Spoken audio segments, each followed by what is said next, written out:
Good afternoon. Welcome to your own teleconferencing show. This show is based on medical studies, and this show is for DNB students.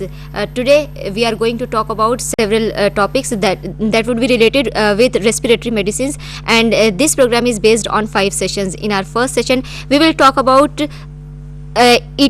Etiopathogenesis, clinical presentation with diagnosis of COPD, and in this particular session we would have with us in our studios Dr. S. Chakrabarti as our expert of today's first session. Dr. Chakrabarti is a senior chest physician and assistant professor in Department of Pulmonary Critical Care Medicine, Vardhaman Mahavir Medical Center and Safdarjung Hospital, New Delhi. If you have any queries about etiopathogenesis, clinical presentation with diagnosis of COPD, you can make a phone call in our studios and ask your queries with Dr. Chakravarti. He will glad to answer your queries. Our phone numbers are 011 2953 2844 and 29532845. You can use our toll-free number also. Our toll-free number is 1800112345. To download the forms of National Board of Examination, you can visit our website. Our website is www.natboard.edu.in www.natboard.edu.in. And to get the DVDs of teleconferencing programs, you can contact National Board of Examination. This is a teleconferencing program, and this program is jointly conducted by Indira Gandhi National Open University and National Board of Examination. Before starting the program, I have a special information for DNB students for CME workshops for DNB candidates and consultants. In order to sensitize the DNB students and consultants, some CME programs would be organized, and these programs are CME programs in preparing for theory examinations, CME programs in preparing for practical examinations, CME programs in preparing for thesis research methods, CME programs in clinical and surgical skills for DNB candidates in surgery, OBG, orthopedics and anesthesia only, and CME workshops for consultants on bedside teaching, research methods and evaluation. The concerned students and consultants are required to apply for these CME programs immediately on the registration format available on the website, along with the registration fee by 28th February 2009. The centers for CME programs are New Delhi, Chennai, Hyderabad, Bangalore, Kolkata, Calicut and Pune. That was the special information for DNB candidates and consultants. And for your information, I would like to tell you that the topic of our next week's teleconferencing program would be radio diagnosis and neurosurgery. Today, I would like to request Dr. S. Chakrabarti to start the program about etiopathogenesis, clinical presentation with diagnosis of COPD. Dr. Chakrabarti, please. Good afternoon. Today, I'll be talking about a topic that is rapidly increasing in frequency in its incidence and prevalence, and is becoming a huge cause of mortality, morbidity, and causing great loss of economic activity for the patient himself and for the society. Yes, you have guessed it rightly. I will be talking about COPD. Now, to properly assess, diagnose and treat COPD, there is a world body known as Global Initiative for Chronic Obstructive Lung Disease, and they are constantly taking out reviews and updates for how to manage, how to diagnose COPD. Now, this is the definition of COPD as described by the GOLD guidelines. COPD is a preventable and treatable disease with some significant extrapulmonary effects that may contribute to the severity in individual patients. Its pulmonary component is characterized by airflow limitation that is not fully reversible, and the airflow limitation is usually progressive and associated with an abnormal inflammatory response to the lung to noxious particles or gases. Now, in the definition itself, there are many important things. One is that the airflow limitation is not fully reversible. Second, that COPD is not only a pulmonary disease, but it has extrapulmonary effects. And third, that COPD is associated with inflammation of the lungs. Now, what is the burden of COPD in the society? COPD is a leading cause of morbidity and mortality worldwide and results in an economic and social burden that is both substantial and increasing. COPD prevalence, morbidity and mortality vary across countries and across different groups within countries. And the burden of COPD is projected to increase in the coming decades due to continued exposure to COPD risk factors and changing age structure of the world's population. Now, the statistics for COPD are better defined in the developed countries, and for developing countries like India, we do not actually have the statistics of COPD in the whole country. There have been isolated pockets in which there have been very good studies to know the incidence and prevalence, but there is no national incidence and no national prevalence of COPD as well known. And many sources of variation can affect estimates of COPD prevalence, including how do we sample and what are the response rate and what is the quality of spirometry. But taking everything in view, data are emerging to provide evidence that prevalence of stage 1, that is mild COPD, which I'll explain later, is higher in ex-smokers and smokers, people over 40 years of age, and in males. So there was a big study known as Burden of Lung Disease Study. This was a worldwide effort to obtain an accurate prevalence and epidemiologic data of COPD. All the major countries of the world participated in it. 11 countries, including US, have already completed the study, and the first report was presented in 2006 at the European Respiratory Society Convention. Now, what were the reports that were presented in the interim report? It said that COPD is more prevalent in all countries than previously estimated. That is an astonishing figure of 14 to 25% of persons aged more than 40 years. 50% of COPD patients are undiagnosed. Why? Because many patients of COPD think they are smokers and then think that cough and slight breathlessness are normal and then don't present to the physician in time. So 50% of COPD patients are undiagnosed. And most COPD in Western countries is caused by smoking or air pollution, but aging is also a significant factor. Now this is the data from some Latin American countries, and this shows that the incidence of COPD increases as the age of the patient rises. As you can see, this data is from Brazil, Chile, Mexico, Uruguay and Venezuela, and you find that the patients who are aged more than 60 years have the highest incidence of COPD, that is an FEV1 by FVC ratio less than 0.7. Continuing with the burden of COPD, it is the leading cause of mortality worldwide and is projected to increase in the next several decades. Now, COPD mortality generally tracks behind the smoking trends. I mean, if you start smoking today, it is expected that you will develop COPD after 50-60 years. So, in the early 20th century, there was an epidemic of cigarette smoking. So, we are expected to have the maximum amount of COPD cases now, that is among men. But among women, the COPD prevalence was, the smoking prevalence started much later. So, for women, the COPD mortality and morbidity has not yet peaked. But there is a chilling and a very ominous statement that in the US in the year 2000, the number of COPD deaths was greater among women than in men. What is another astonishing fact is that among all the leading causes of death, and this is a US figure, it is only COPD, in spite of all advances in medical therapy, the incidence of COPD is increasing. From the year 65 to 1998, you can find that the mortality is decreasing for coronary heart disease, for stroke, and for other causes it is nearly the same, say for cancer. But for COPD it is increasing, and increasing at an astonishing 163%. This is another way to express it.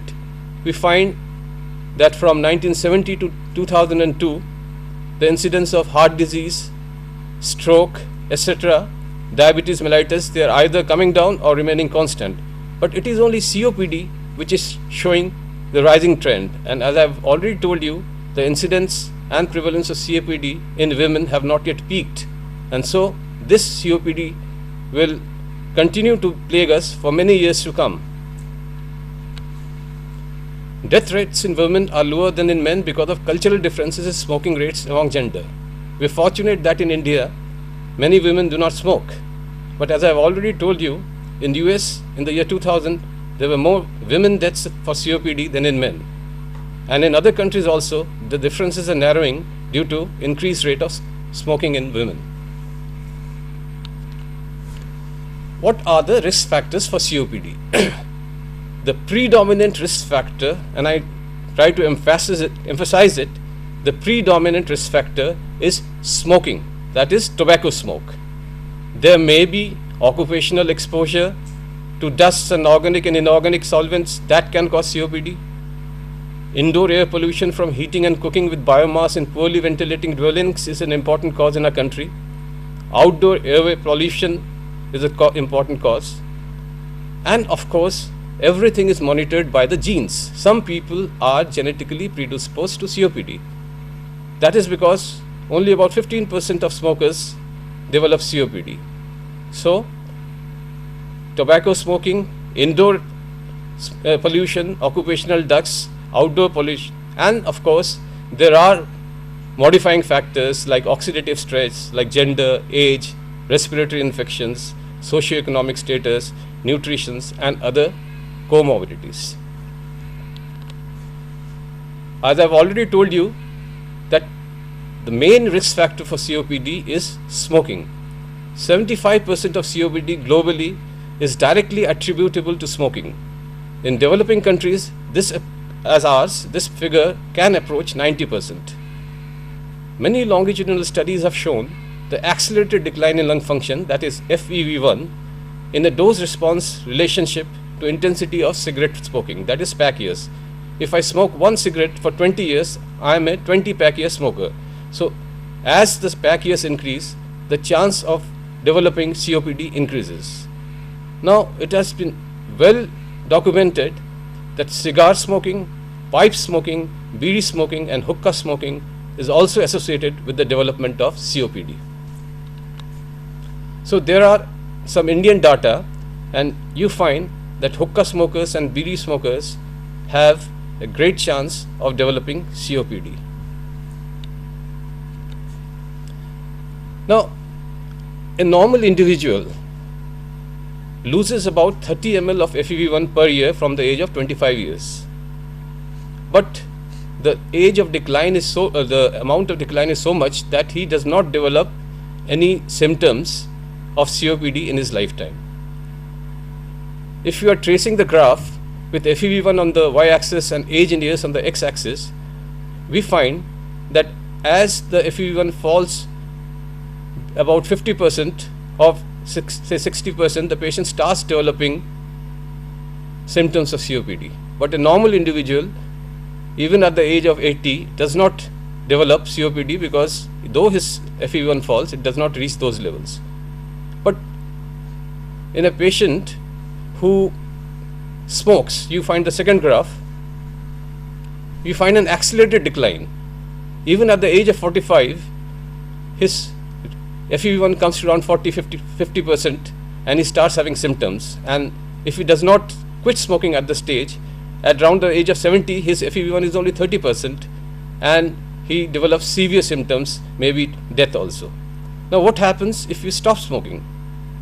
If the person had stopped smoking at 45 years, his rate of decline becomes much less. In fact, the rate of decline in a person who has stopped smoking for 10 years is as low as a normal person. That means he may be losing say about 30 ml per, and he will be progressing very slowly because COPD is a progressive disease. Once he has developed it, he is bound to, the FEV1 is bound to decrease, but at a very slow rate. But if he has stopped smoking at 65, we find from the graph that he still develops COPD, though at a slightly later age. Now, what about the indoor and outdoor air pollution? In India, indoor air pollution, as I've already showed you in the graph, from cooking and heating with biomass fuels is the primary cause of COPD. It is also a cause of respiratory disease in children. And outdoor pollution, occupational dust, irritating volatile chemicals also contribute to COPD, but you must know that people who smoke and have these exposures are more prone to develop COPD. We find that cooking with kerosene oil in a small trial in India, that was held in India, has a great chance of developing COPD. In women, COPD is mostly due to inhalation of fumes from solid cooking material or indoor cooking material. Now, what about age? As I've already told you, from the age of 30, 35 onwards, an average smoker without any other respiratory disease loses about 30 ml of FEV1 per year. So, by the age of 75, most individuals should have lost 1000 to 1200 ml and approach the levels of mild COPD. But because it is very slow, most of the patients do not develop. But a patient greater than 75 years of age, he has a significant risk of developing COPD if there are other risk factors, that is, if he starts smoking. So, to summarize, risk factors of COPD are cigarette smoking, mainly, occupational dust and chemicals, environmental tobacco smoke, indoor and outdoor pollution, and if the nutrition of the person is not poor, he develops muscle weakness very quickly and he has more morbidity. Infections trigger exacerbations and accelerate the decline in FEV1. Poor socioeconomic status may hasten the onset of weakness of muscles, and aging populations that I've already told are at increased risk of COPD because they are continuing to lose their lung functions over years. Now, what are the pathophysiological respiratory abnormality in COPD? Mainly, there is increased airway resistance leading to airflow limitation that is not fully reversible. Then there is decreased elastic recoil of the lung. There is static hyperinflation. There is dynamic hyperinflation. There is heterogeneous ventilation perfusion mismatching with decreased diffusion capacity. All these will lead to hypoxemia and hypocarbia associated with advanced disease. Now, airflow limitation. Airflow limitation during forced exhalation is a balance between the elastic recoil of the lung, which is the driving force, and airway resistance, which hinders flow. The alveolar attachments to small airways prevent their dynamic compression during exhalations. And in COPD and emphysema, these attachment of the alveoli to the small airways is lost, and so the small airways narrow and the patient develops emphysema. In fact, the GOLD guidelines classify the severity of COPD by spirometry alone. So, if FEV1 by FVC ratio, let me tell what is FEV1. The patient is asked to take a deepest inspiration to his full lung capacity and then forcefully expel air till he can't expel anymore.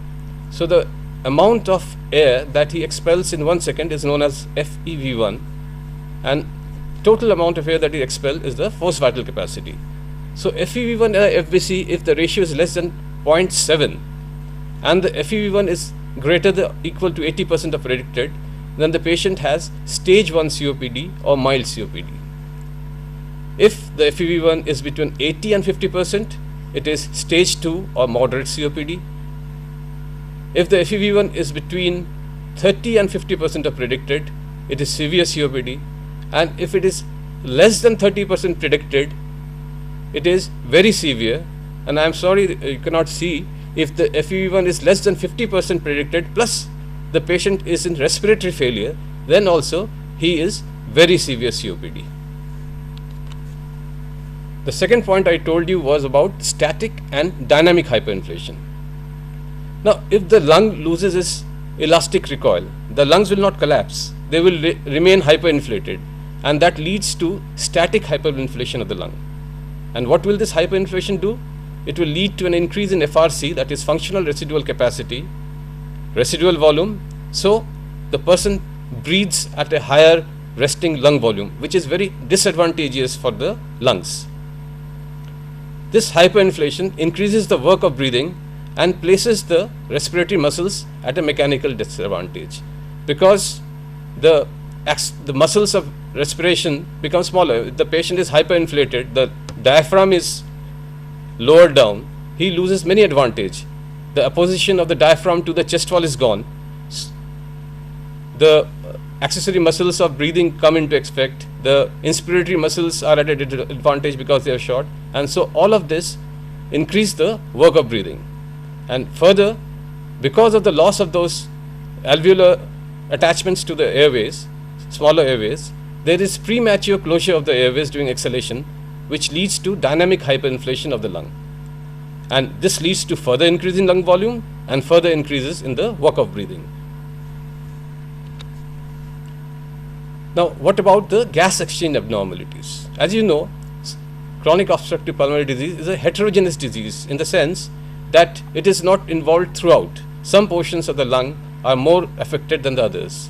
So there are areas that are poorly perfused in relation to ventilation and dead space. So a dead space is a space in which there is perfusion but there is no ventilation. There is perfusion but no ventilation. There are other areas which have poor ventilation in relation to perfusion, and these are the areas of low VQ ratios, and this results in hypoxemia. But you must be careful that there is no shunt-like effect. That is, there is no area where VQ is equal to 0.